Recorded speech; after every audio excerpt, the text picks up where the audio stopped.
Hello, good afternoon. Welcome to America's Mart. Is everyone doing all right today? We are going to cook with Glenford. And we're cooking with Yvette Garfield. We're going to talk about how to get kids involved and eat healthfully. But first, a couple things. If you have any food allergies, please be aware that we're cooking with food. And if you don't want to be on camera, we are filming this. So if you want to just go to the back row, that's fine. But having said that, I want to introduce you to cookbook author Yvette Garfield. And Yvette has written cookbooks for kids to get them interested in food, cooking, the whole process, and cuisine. And tell us a little bit about your books. Sure. So it's an international cookbook series, and each cookbook is on a different country. Today we're featuring the Mexican cookbook that comes in a tortilla bag with an oven mitt. We also have an Italian one that Glenford was in our class yesterday. That one comes in a pizza box with a little chef's hat. And we have a Chinese cookbook as well. It comes in a takeout box with chopsticks. And my whole goal is really to introduce children to the world through food. So we want them to learn a little about the culture, about the language, and really just get exposed to different countries from an early age. And of course, healthy eating. And I noticed, obviously it's very attractive to kids. Is that what makes it something that would draw children to this, or to parents who don't know how to help their children get involved in food? So we have 5 characters. The 5 Handstand kids are diverse looking, they're diverse eaters, and we want kids to connect with their different eating habits and kind of see themselves through the book so they can learn about healthier eating and be involved in preparing their own meals. So we have a vegetarian, we have a picky eater, one has a diabetic sister he likes to cook for. So we're just kind of introducing all those different things from an early age. So. And Glenford, how old are you? I'm 9. You're 9. And do you like to cook? Yeah. What do you like to make when you're at home? I don't know. Is it like lots of fruits and vegetables, or do you like cereal and grilled cheese? Like lots of fruit and vegetables. Oh, that's good. Are you a good cook? Pretty much. Do you cook for your family? Not all the time. Are you going to start doing it more? Because Yes. now you're going to know how to do everything. Yes. Okay, so we're doing Mexican food. Glenford, have you ever been to Mexico? No. Do you know what they eat in Mexico? What do you think they eat in Mexico? Tacos. Tacos, right. Do you like Mexican food? Yeah. You going to try to make some for us today? Yes. Okay, perfect. All right, well then I'm going to come out. If anybody has any questions for Glenford or for Yvette, let me know. I'm going to come out there with the microphone in the audience. And there will be samples, right? So Absolutely. You're going to make sure all these people are very happy and full, right? For sure. It's Friday at 5:30. We have to. Okay, so this is Glenford and Yvette. So Glenford, we're going to step over here and start with a limonada. This is kind of our solution to when kids want to have a soda. It's super easy, super healthy to make, and I promise that your kids will like it just as much as soda drinks. So it's limonada, so we're going to start with lemons. And Glenford, we have your lemon here. You could start squeezing it. There's different methods of kind of doing the same thing, and you could start right here. I'm going to give this to you. This is a fun little contraption, so you could squeeze it in that bowl, and I'll do mine here. You brought your strong muscles so we can get all the juice out. So we're getting some fresh lemons, or really whatever is in season. Limes will work just as well. So we're going to cut up a couple more. And depending on the age of your child, you can use kid-friendly utensils. Using something that is made of a polypropylene rather than of a steel knife is a little bit safer. But Glenford was in my cooking class yesterday, so I know he has knife skills, which we'll see later. But we're going to keep squeezing the lemons using our muscles, and we can fish out the seeds later. All right. And Yvette, do you feel like when you involve children, they're more likely to eat what they've made? Absolutely. There's definitely a pride to it. It's one of the only activities a kid can do and have a result at the end that they can share with other people, which is great. Can I use that? Oh, you want to try this one? See? All right. So this prevents your hands from getting a little sticky, but probably going to get a little messy when you cook anyway. Yeah, just hold it down and squeeze, turn it over. There you go. So we're going to start building the ingredients in our pitcher here. Super easy.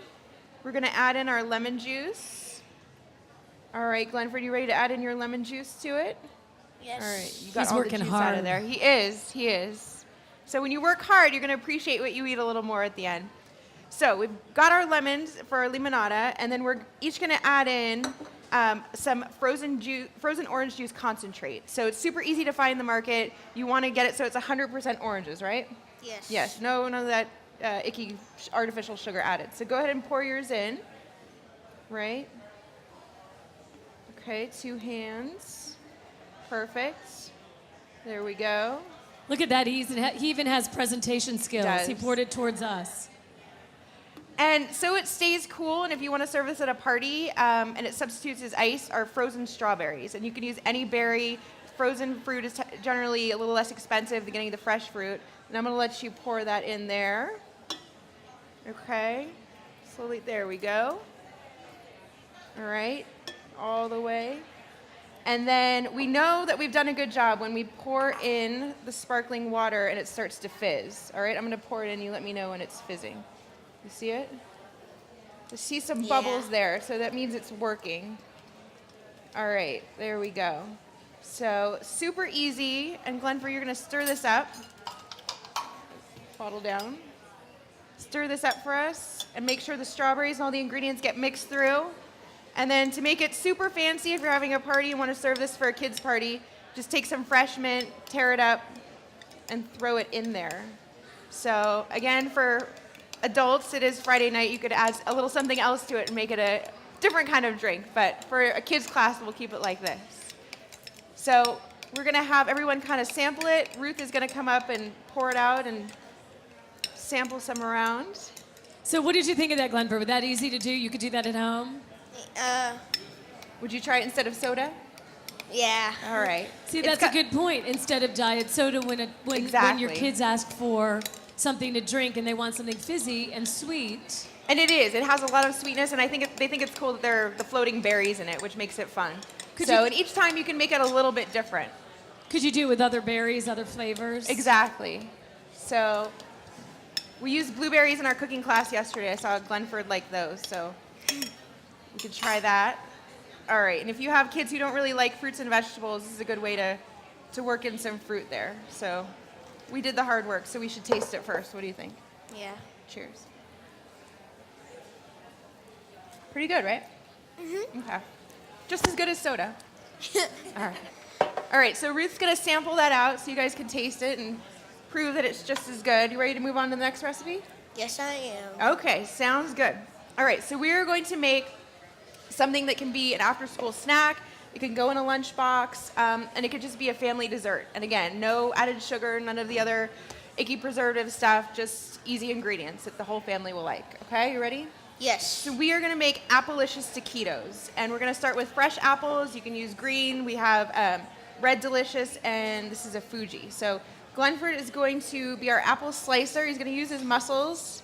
Tell us about that slicer. That's very interesting looking. It is. It's made for kids. You can get a little aggression out making your dessert, and we can do this one together. You ready? Hold it. 1, 2, 3. Oh, this is a tough apple. There we go. But again, for the age of your child, you can find the right utensil for them to use to make them feel involved in the kitchen as well. Okay.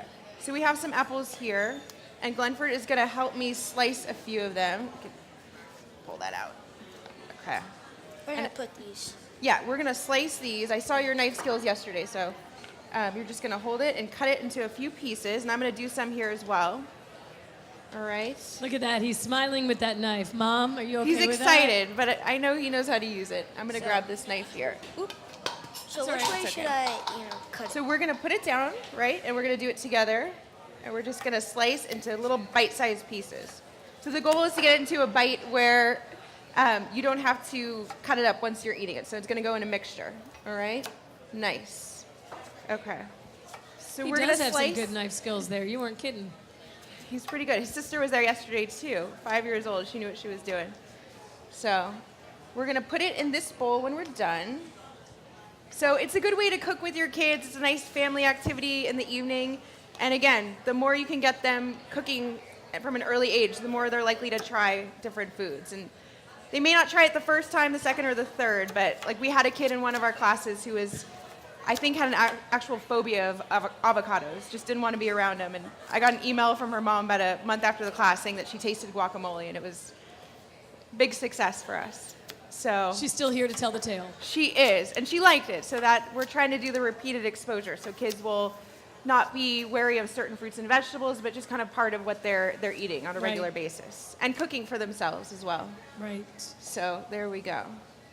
And knife skills are okay. Again, it's finding the right tools and getting kids to get involved and feel confident in what they're doing in the kitchen, as you can see.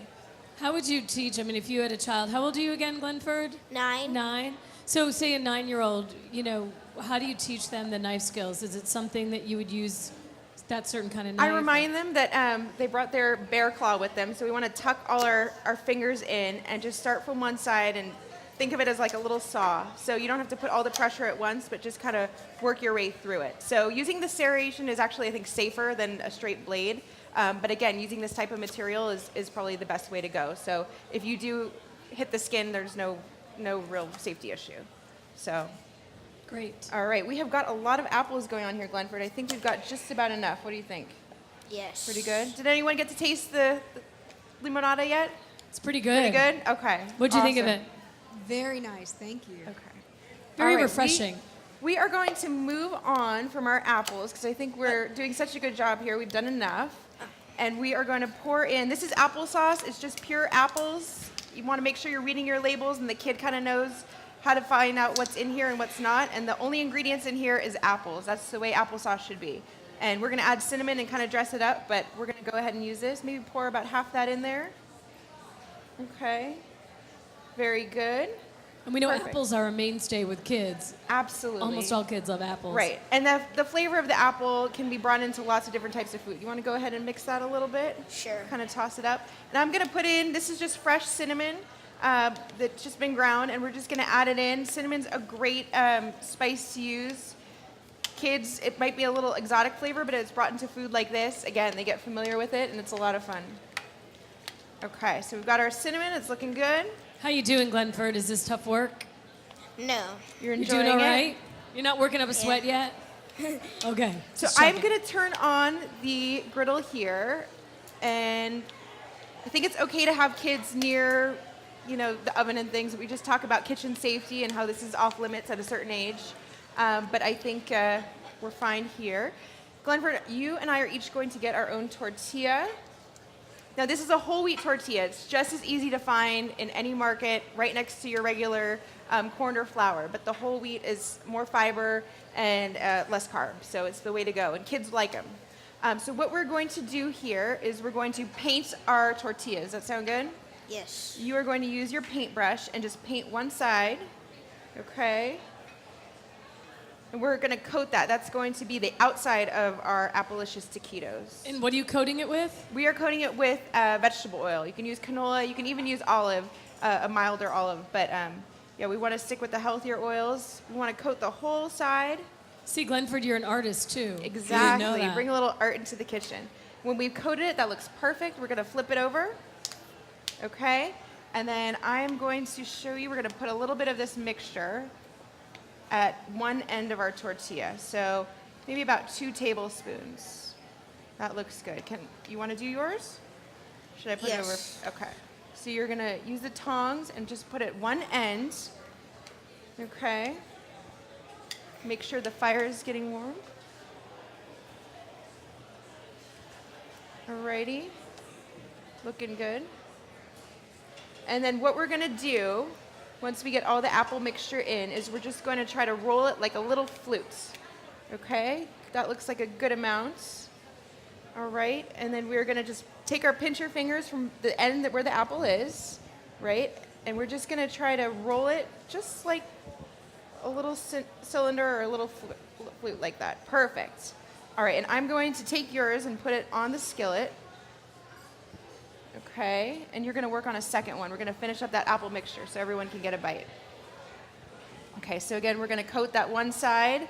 And these are super easy. You don't need a lot of ingredients, but this is just a great alternative to the processed foods or high sugar foods that are so common in our diet. So just exposing kids early on to great alternatives to this. It doesn't have to be difficult. It doesn't have to be expensive. It does take a little preparation. I'm going to grab that from you. But it's something that you can enjoy with the family. Could you, if you didn't do a griddle, could you put those in the oven even if you didn't want to stand and watch them? Absolutely. Just throw them in the oven. About 375, 10 minutes should do it. So We hear them start to sizzle there a little bit. So actually, that looks great. We're gonna flip it over, use our mixture, a little bit more in there.